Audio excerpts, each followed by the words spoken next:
problème, c'est que quand il y a un diseur de vérité face à un mensonge, malgré tous ses privilèges communautaires et sans doute les appuis qu'il pense pouvoir recevoir de la puissance étatique, sur la durée, sur la longue distance, Monsieur Aziza, tu ne gagneras pas.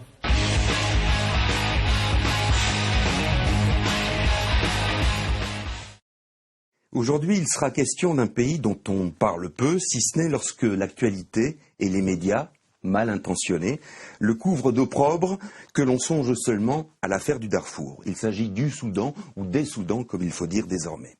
C'est en tout cas la thèse que soutient de façon beaucoup plus subtile mon invité Michel Rimbaud, arabisant, africaniste, ancien ambassadeur.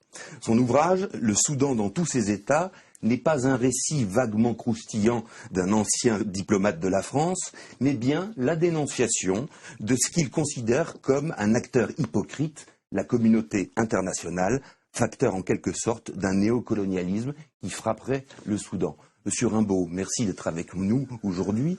Je parlais à l'instant de néocolonialisme. Est-ce qu'il y a aujourd'hui encore un grand méchant, un grand impérialiste qui frappe le Soudan ?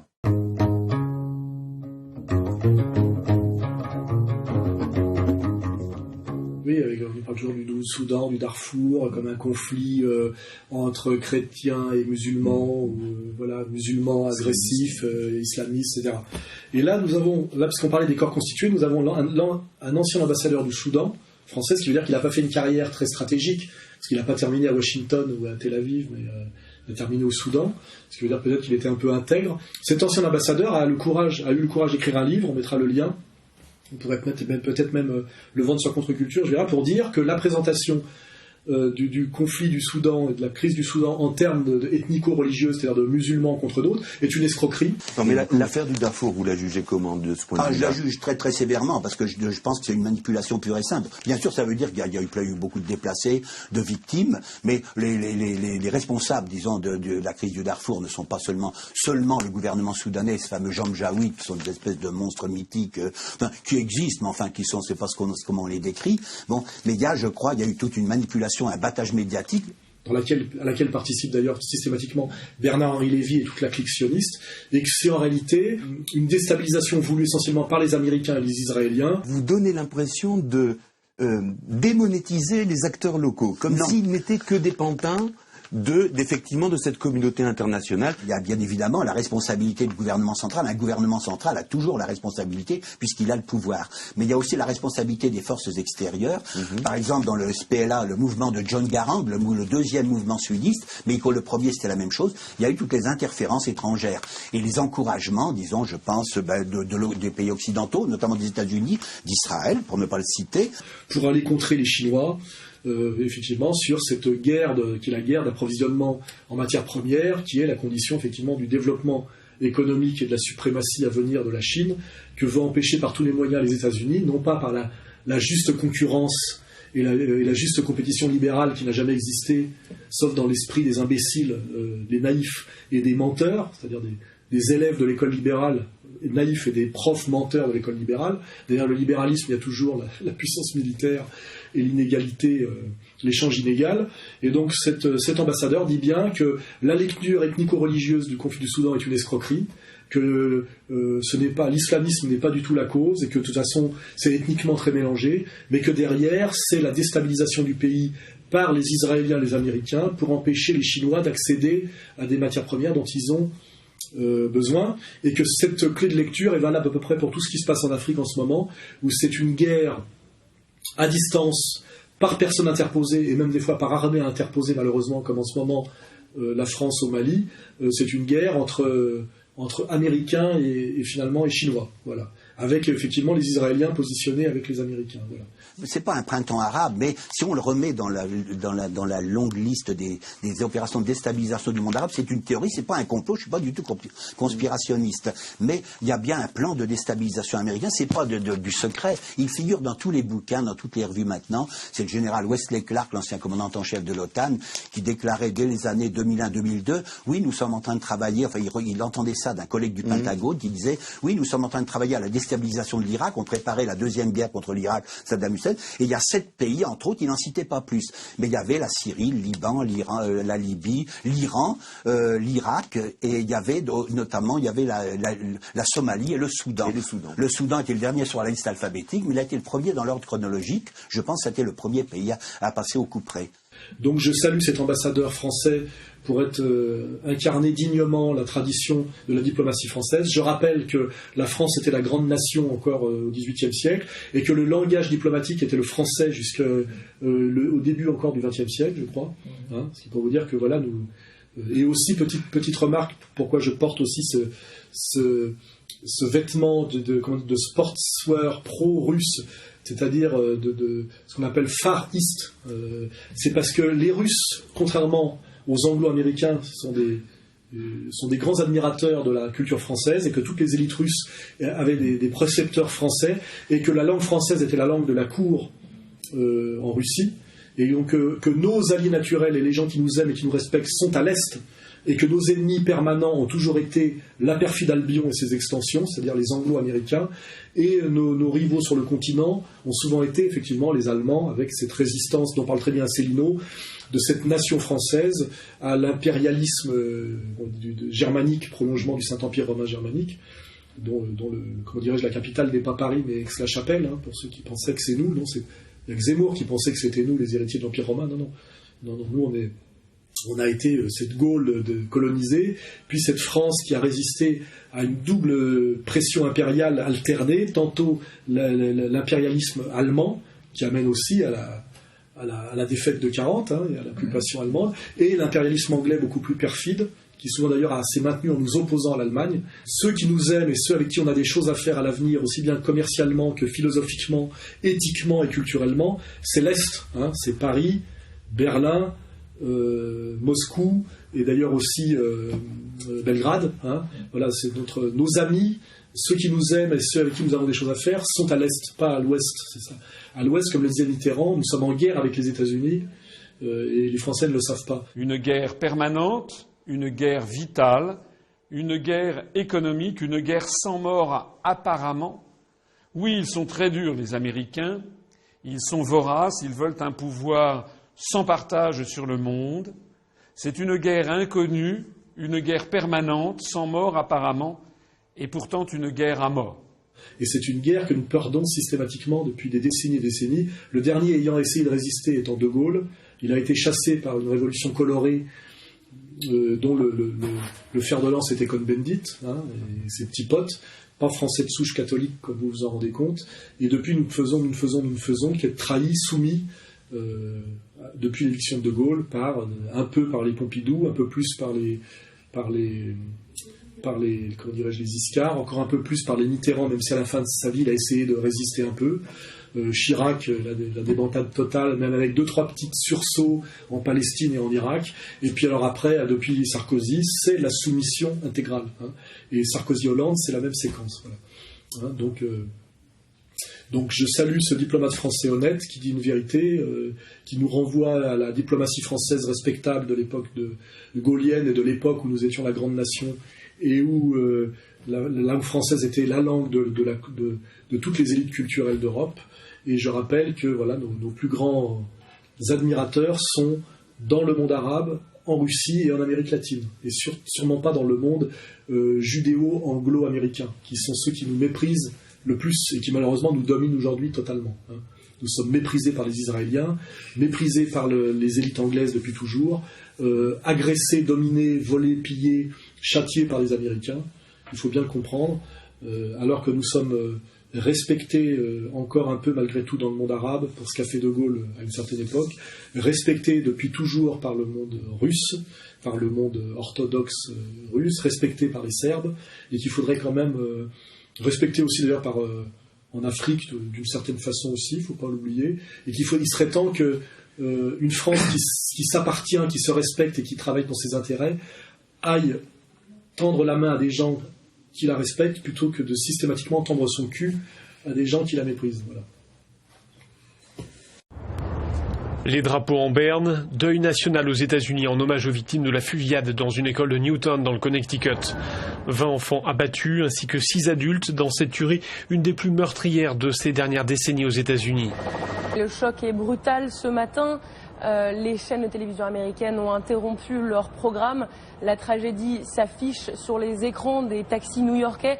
Le choc est d'autant plus rude qu'il s'agit d'enfants entre 5 et 10 ans. Et puis il y a surtout les questions autour du tueur lui-même.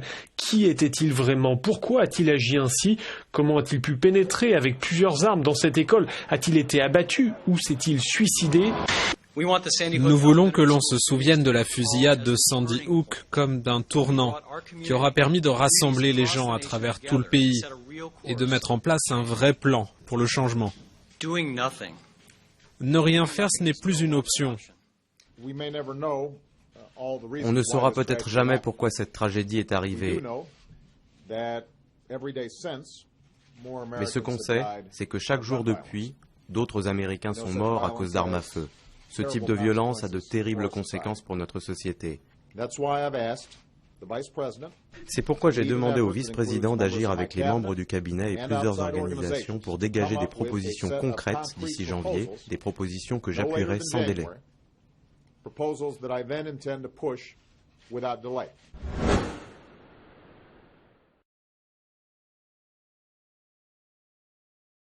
Oui, alors il y a eu cette tuerie étrange. Au départ, c'est toujours pareil, c'est un mass murder, un jeune adolescent un peu névrosé, qui d'un seul coup prend une arme à répétition, en général chez ses parents, et tue des gosses dans une école. On a eu Columbine, machin. Et à chaque fois, on en arrive à il faut désarmer le peuple américain et abolir le Second Amendement. La tuerie de Newtown, qui rappelle celle de Columbine ou de Virginia Tech, relance le sempiternel débat sur le port d'armes aux États-Unis, un droit inscrit depuis 2 siècles dans la Constitution. Ce droit est profondément inscrit dans la mentalité américaine, selon laquelle tout citoyen doit pouvoir se défendre. Il est fondé sur le 2e amendement de la Constitution. Il a été réaffirmé par la Cour suprême en 2008 et 2010. Il est très difficile à changer sur le plan juridique. Je ne sais pas pourquoi notre gouvernement en fait une histoire politique. Qui a besoin d'armes automatiques? C'est la 4e tuerie cette année. Trop d'innocents tués. C'est en effet la grande question. Quelle tragédie amènera l'Amérique à réviser enfin sa législation sur les armes à feu? L'Amérique est une démocratie parce qu'il y a le premier amendement qui est la liberté d'opinion totale, qui fait qu'on peut être révisionniste aux États-Unis et nazi, ce qui n'est pas possible en France. C'est-à-dire que les États-Unis sont bien plus une démocratie que la France de ce point de vue-là, même si c'est contré par d'autres choses comme le Patriotic Act qui essayeront tous de l'abolir. Et le deuxième amendement qui fait que le citoyen a le droit d'être armé. Ce qui veut dire que voilà, qu'il est plus difficile de dominer un citoyen armé qu'un citoyen désarmé. Hein. Et effectivement, on essaie toujours d'accoler un événement momentané qui est un truc de mass murder, c'est-à-dire un jeune névrosé dont on découvre d'ailleurs en général qu'il est sous tranquillisant. On découvre en général que ces explosions de violence inexpliquées s'expliquent souvent d'un point de vue individuel parce qu'ils sont sous camisole chimique depuis longtemps. Tous ces mass murders prennent des antidépresseurs depuis longtemps. C'est une clé. Et à un moment donné, c'est la bouffée, c'est le retour du refoulé, c'est le produit qui masque, et c'est la bouffée délirante de violence explosive. Donc ça, c'est une des clés. Hein, la camisole chimique, plutôt que de soigner par la compréhension sociale de la névrose sociale, le médicament pour cacher finalement l'inadaptation et la crise souvent légitime d'ailleurs, crise angoisse de gens, souvent d'ailleurs intellectuellement supérieure. Sur cette photo de 2005, Adam Lanza est âgé de 13 ans. Décrit par ses camarades comme un garçon d'une intelligence rare, il avait reçu un prix distinguant les bons élèves. Aujourd'hui, tout le monde décrit Adam comme un monstre. Mais ce n'était pas un monstre. C'était un jeune perturbé, mais aussi très intelligent, qui n'a jamais trouvé sa place.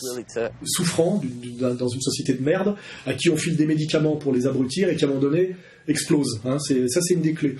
La deuxième chose, c'est que plus on s'intéresse à cette dernière assassinat de masse, on se rend compte qu'il y a énormément de choses bizarres, de photos, de personnages qui rient, qui pleurent,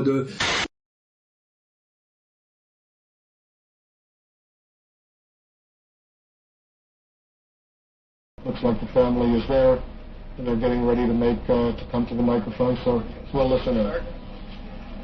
Okay.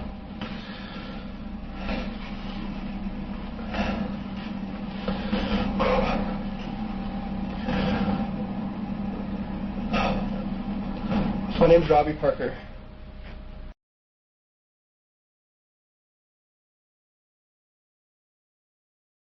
And they're getting ready to to come to the microphone, so we'll listen in. Okay. My daughter Emily. Come to the microphone, so we'll listen in. Okay. Would be one of the first ones to be standing and giving her love and support to all those victims. Elementary schools across the country have been preparing for lockdown drills, evacuations, and other security measures since Columbine. Just this year, Sandy Hook Elementary School put into place a security plan, making it mandatory for visitors to ring a doorbell and only be let in if staff recognized them through the video monitor. And if staff didn't recognize the visitor, he or she needed to present picture ID, sign in, and only then would be let into the school. Every time we went to the school, you always had to press the button and they'd ask who you are to come in. So I don't know how anybody could just walk in. Are you kidding me? Did you hear what they just said? They got to ring a bell. They have cameras inside. They don't recognize you. You don't get in the school.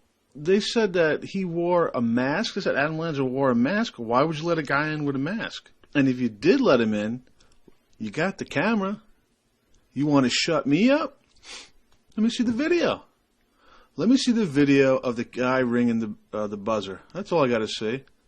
Done. End of story.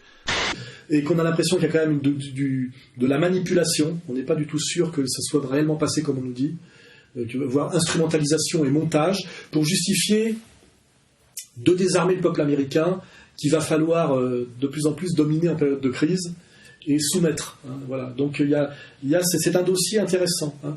Et surtout, ce qui est intéressant de faire remarquer, c'est que la haute mortalité par arme à feu aux États-Unis n'a rien à voir avec le fait que le peuple soit armé, car en réalité, l'énorme majorité des crimes de sang aux États-Unis se fait par des armes illégales entre gangs ethniques. Et qu'en réalité, le fait que le petit peuple travailleur et lucide et non délirant soit armé est plutôt quelque chose qui empêche la violence par arme à feu. Une des statistiques, c'est qu'il y a 3 fois moins de cambriolage d'habitation aux États-Unis qu'en France, parce que le prédateur sait que le citoyen est armé, donc il l'attaque moins volontiers. En fait, quand on désarme le citoyen, on désarme le citoyen face au délinquant qui lui est armé, puisqu'il a recours aux armes illégales. En France, il y a interdit de port d'armes pour le citoyen moyen, mais tous les gangs de banlieue sont armés jusqu'aux dents. Hein.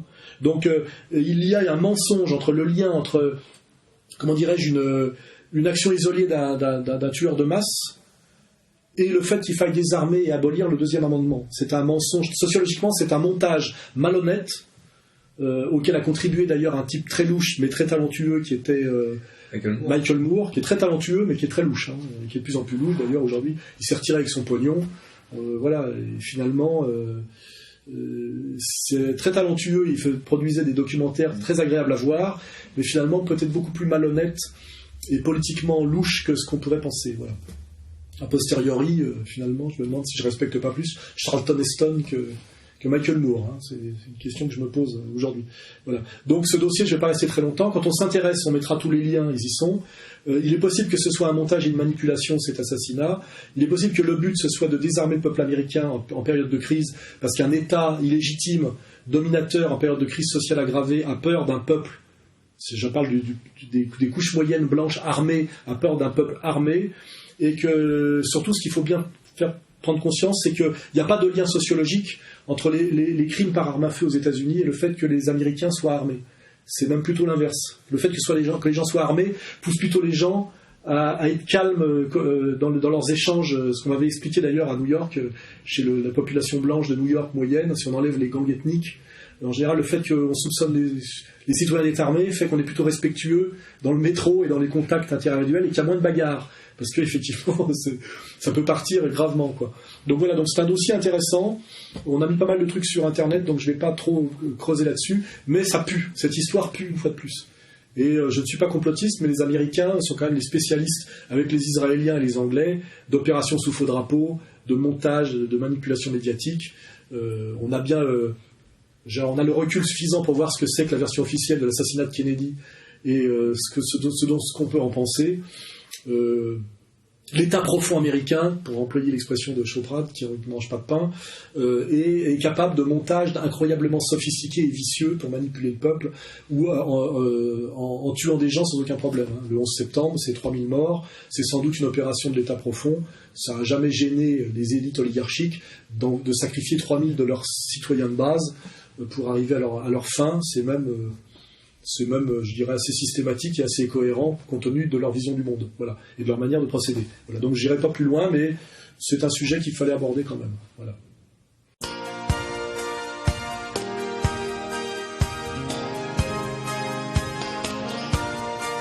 Oui, alors, c'est feuilleton, ça. Donc, Monsieur Aziza, comme vous le savez, avait dit qu'il n'était pas question qu'il m'invite, parce que, blablabla, son grand-père était mort à Auschwitz. Comme j'ai un petit peu de culture, j'ai tout de suite soupçonné que c'était assez peu crédible. Monsieur Aziza est un juif algérien qui n'a jamais mis les pieds sur le continent européen avant les années 60, à mon avis.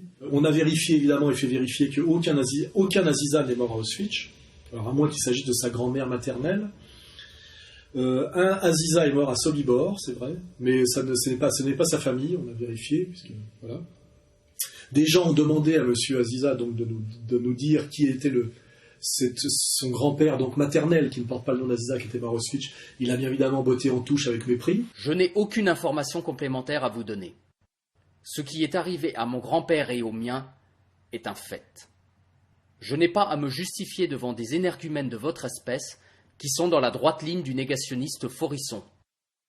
Si vous souhaitez poursuivre vos pseudo-recherches sur les sites dont vous me parlez, grand bien vous en fasse. Monsieur Aziza est donc très certainement ce qu'on appelle un escroc à la Shoah, on a beaucoup, pour se rendre incritiquable et surtout effectivement pouvoir abuser de sa position de journaliste sioniste ultra-communautaire à multi-fromage dans les médias français pour faire un travail qui est très très loin, à mon avis, du journalisme impartial et honnête. Et vous avez vu ce qu'il disait aussi, Larouche ? Je vais vous citer ce qu'il disait. Il a mis en cause ce qu'il a appelé les banquiers juifs de la City, qui manipuleraient jusqu'à la reine d'Angleterre, qui elle-même tirerait sa fortune du trafic de drogue. Non, il n'a jamais dit ça dans ces termes exacts. Ce qu'il a dit, c'est qu'il y avait, entre autres... Il a dit ça, excusez-moi, il a dit ça. Moi, je préfère Heine à Rothschild, voilà. Oui, mais précisez les choses, parce que je n'ai pas très bien compris, là. Il y a un poète... je connais, mais la tradition des Rothschild, je ne vois pas ce que vous voulez dire. Une tradition de banque d'affaires, de jouer sur les trafics d'armes, sur les flux financiers, tout ça, mais c'est pas le seul nom. Effectivement, il se cache derrière quelque chose qui est normalement inattaquable, qui est l'ancêtre mort à Auschwitz, qui est le nouveau Golgotha, et malheureusement c'est faux. Donc moi je dis bien aux Français de confession juive qui ont des parents et des grands-parents morts dans les camps, effectivement, qui montrent du doigt ces escrocs à la Shoah comme il y a des escrocs à l'assurance. Monsieur Aziza n'a pas à se prévaloir des persécutions nazies envers les juifs ashkénazes, car il est un juif du Maghreb. Donc il est déjà très certainement un menteur, qui usurpe une souffrance qui n'est pas la sienne et qui n'est pas celle de ses ascendants. Mais en plus, ce qui est intéressant, c'est que non seulement il n'a pas souffert contrairement à ma famille, je rappelle que moi, en tant que Français savoyard, mon oncle a fait 4 ans de camp, mon oncle Raisin est mort aux Glières, il était médecin des Glières, ma grand-mère a été otage, nous avons été ruinés par la guerre, puisque mon grand-père est mort en 1939, ça a été une tragédie pour nous terrible, et que nous avons subi, nous, 4 ans d'occupation de l'armée allemande, les privations, etc. Ce qui n'est sans doute pas les conditions qui ont été celles de la famille Aziza en Algérie, car je rappelle que M. Aziza, donc, est un juif algérien, c'est-à-dire, là, on va pouvoir reparler de M. Crémieux, puisque Mademoiselle Boutelja a découvert le contentieux crémieux entre franco-algériens et juifs algériens. Donc M. Aziza est ce qu'on appelle un maghrébin de confession juive, qui est d'ailleurs abusivement appelé juif séfarade, c'est pas le cas, c'est juif arabe ou juif maghrébin, qui est français par le décret Crémieux, c'est-à-dire par quelque chose d'assez malhonnête et malsain qui a été de donner la nationalité française à la minorité juive d'Algérie et à la refuser à l'immense majorité musulmane d'Algérie, ce qui est le début, à mon avis, de nos ennuis en Algérie, et qu'il a probablement été chassé, lui et sa famille, en 62 comme collabo par le FLN. Il est issu en fait tout simplement de de la décolonisation, c'est-à-dire qu'en fait ce sont des colons qui ont fui les pays où ils jouissaient de privilèges coloniaux pour la France. Hein. Donc M. Aziza est probablement un escroc à la Shoah, et tout simplement un juif maghrébin chassé d'Algérie pour fait de collaboration, lui et sa famille, qui finalement a bénéficié de la générosité et de la gentillesse française pour finalement, comme ça arrive souvent dans sa communauté, accumuler les postes au détriment de la population indigène. Hein, c'est-à-dire que ça recommence finalement de l'autre côté de la Méditerranée, qui se permet d'insulter les Français de souche comme moi en mentant sur les souffrances de ses ascendants. Donc voilà, je pense que la petite sortie de M. Aziza nous permet de clarifier les choses. Hein. Au revoir, M. Aziza. Yes, good morning, Mr. Plaza. Do you speak? Yeah, you speak English? Yes, may I help you? Yes, I'm the French journalist who sent you, an email regarding Lazare Wiesel, Elie Wiesel, and Niklaus Gruner. So I received your email saying that number A7713 was to Mr. Lazare Wiesel. And my other question was, can you give me the number of Elie Wiesel or Eliezer Wiesel, who is the first? No, we don't have any information. We can confirm only this information that have basing in our documents. So you don't have documents regarding Eliezer Wiesel or Elie Wiesel? No. Okay. And could it be that the same number be attributed to two different people? Rather not.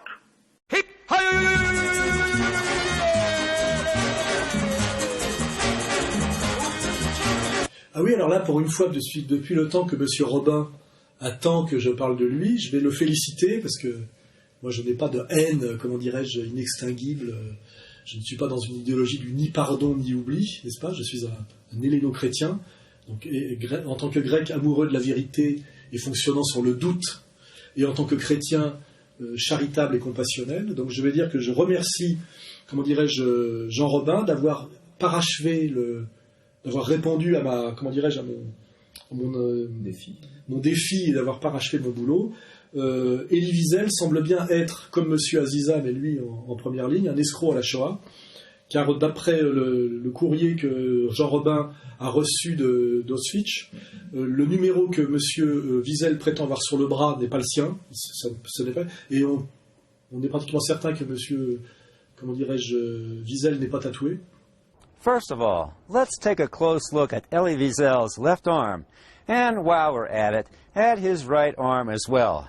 Evidently, no sign of an imprinted tattoo can be seen. Monsieur Wiesel, comme j'en avais parlé la dernière fois, n'est pas la personne qu'il prétend être, n'a pas l'âge qu'il faut pour avoir été le déporté qu'il prétend être, n'est pas le Wiesel déporté dont il prétend être, et est sans doute le plus grand escroc à la Shoah qui existe, puisque prix Nobel, incarnant la mémoire vivante de la Shoah. Et c'est un gros problème, effectivement, je pense, auquel était très sensible Monsieur Finkelstein. C'est qu'il y a réellement des victimes de la... J'aime pas ce mot Shoah, qui est un mot qui a été inventé aux États-Unis au tournant des années 80. Il y a réellement des victimes des persécutions nazies qui vivent dans la misère aujourd'hui en Israël et ailleurs. Je rappelle d'ailleurs que le grand héros du ghetto de Varsovie est mort en Pologne sans avoir été fêté par la communauté juive, car il était totalement antisioniste, hein, et qu'il avait bien dit qu'il n'avait pas résisté à l'occupation, à la violence nazie pour faire la même chose en Palestine. Hein. Donc il y a des grands juifs réellement qui ont lutté contre le nazisme et qui ont souffert du nazisme et qui eux en général la ramènent pas. Et ceux qui la ramènent le plus, que ce soit Wiesel ou Aziza, sont souvent des gens totalement illégitimes, des escrocs, des menteurs et des rentiers. Hein, voilà, des rentiers d'une souffrance qui n'est pas la leur, ce qui est assez abject et dégueulasse. Voilà. Donc je remercie Jean Robin d'avoir parachevé le boulot qui démontre bien que Wiesel est aussi un escroc à la Shoah, et qu'il serait temps effectivement que les juifs honnêtes, les victimes réelles de la Shoah, et les gens qui en ont marre de cette terreur morale effectivement commence à dire que ça suffit. Et je fais aussi remarquer que ce pauvre Jean Robin, qui n'est pas juif en réalité, puisque je crois qu'il est un quart juif par le grand-père du mauvais côté, c'est un peu comme le grand-père d'Aziza, et s'est fait insulter par des juifs parce qu'il a osé faire le boulot, et que là je pense que Jean Robin n'a toujours pas compris que dans la communauté à laquelle il prétend appartenir, la solidarité tribale passe toujours avant la vérité. C'est d'ailleurs une injonction du Talmud, et qu'un bon juif doit donc quand la communauté mise en cause un bon juif doit être un juif menteur, et que quand il se fait 10 heures de vérité, eh ben il se fait châtier par sa propre communauté, enfin celle qui a une vision, je dirais, talmudo-sioniste de ce qu'est l'être juif. Le pauvre Jean Robin a fait le boulot, et il se fait, on mettra le lien, insulté comme mauvais juif et même faux juif. Et je dis, s'il fait le boulot jusqu'au bout, il sera dénoncé comme faux juif par la communauté, parce qu'il ne l'est pas selon la loi juive. Voilà. C'est ce qui le gagne, mais ça lui apprendra peut-être des choses qu'il n'a pas vraiment comprises, et pourquoi je reproche certaines choses qu'il évidemment n'arrive pas à identifier à une certaine élite communautaire. Après, je vais faire une remarque plus générale. Pourquoi les gens qu'on met en avant, comme Simon Wiesenthal, comme Elie Wiesel, quand Aziza c'est un accident de parcours, c'est plutôt grotesque que pathétique. Pourquoi ce sont souvent de faux héros et de faux déportés? Eh ben, c'est le même principe qui fait que les élites oligarchiques cooptent des escrocs plutôt que des héros authentiques. Parce qu'un héros authentique garde son compte à soi et n'a de compte à rendre à personne. Alors qu'un faux héros, un type dont le CV est totalement bricolé et frelaté, qui est poussé en avant par les instances sionistes, est sous contrôle absolu. Et ce qu'il faut bien comprendre, je l'ai vérifié systématiquement par des discussions, des enquêtes et des recoupements, c'est que c'est une logique de domination de pousser des faux. Parce que ceux-là, on les tient. C'est-à-dire que si un jour, Elie Wiesel, par une crise de conscience et vieillissant, se mettait à douter de la politique israélienne, ou à envoyer un message de sympathie, de compassion aux Palestiniens, immédiatement la communauté juive organisée vous dirait ce que je dis aujourd'hui, qu'il est un faux. Et ce que je vous dis là n'est pas du tout délirant, c'est ce qui est arrivé il y a quelques années aux représentants officiels des déportés espagnols. Il était depuis des décennies le président, je crois, de l'association des déportés espagnols, etc. Un jour, dans les années 90, il s'est mis à critiquer la politique israélienne au niveau notamment, effectivement, de ce que subissaient les Palestiniens. Du jour au lendemain, on lui a sorti qu'il n'avait jamais été déporté dans les camps et qu'il était un mythomane. Or, les sionistes le savaient dès le début. Et c'est pour ça qu'ils le tenaient. Et il en va de même pour Simon Wiesenthal. Simon Wiesenthal. Simon Wiesenthal.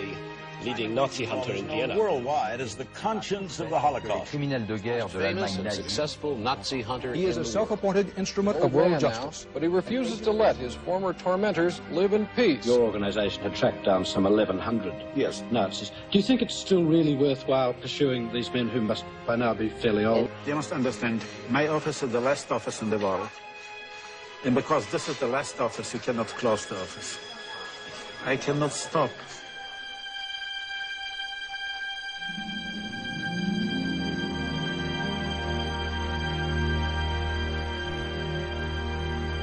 Simon Wiesenthal, le grand chasseur de nazis, est mort il y a quelques années en Israël, et étrangement, il n'y a eu aucune célébration pour sa mort. Car en fait, les instances sionistes qui manipulent ce genre d'agents corvéables à merci pour la cause sioniste avaient d'abord été un agent de la Gestapo polonaise, enfin de la Gestapo en Pologne.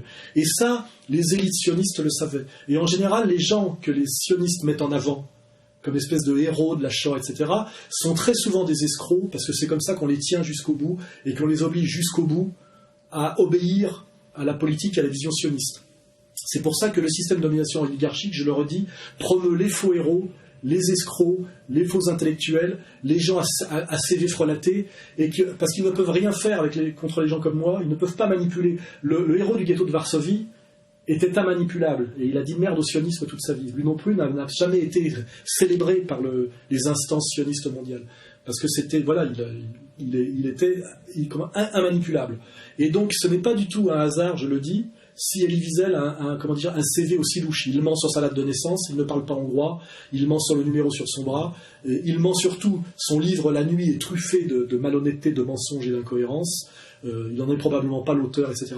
Mais c'est forcément le champion de la cause sioniste éternelle, car il est tenu de A à Z, voilà, exactement exactement, je le dis, comme Mitterrand était tenu par Saint Francisque, comme Hollande est tenu par son père qui était à la droite de Le Pen, hein, voilà, etc.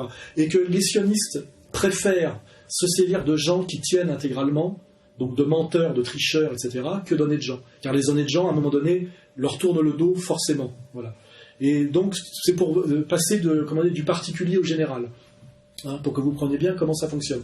Et ce genre de faux héros, de faux rescapés, de faux martyrs, etc., vous verrez qu'il y en a beaucoup plus que vous ne le croyez dans votre infinie naïveté, parce que ceux-là, effectivement, sont sionistes inconditionnellement jusqu'au bout. Voilà.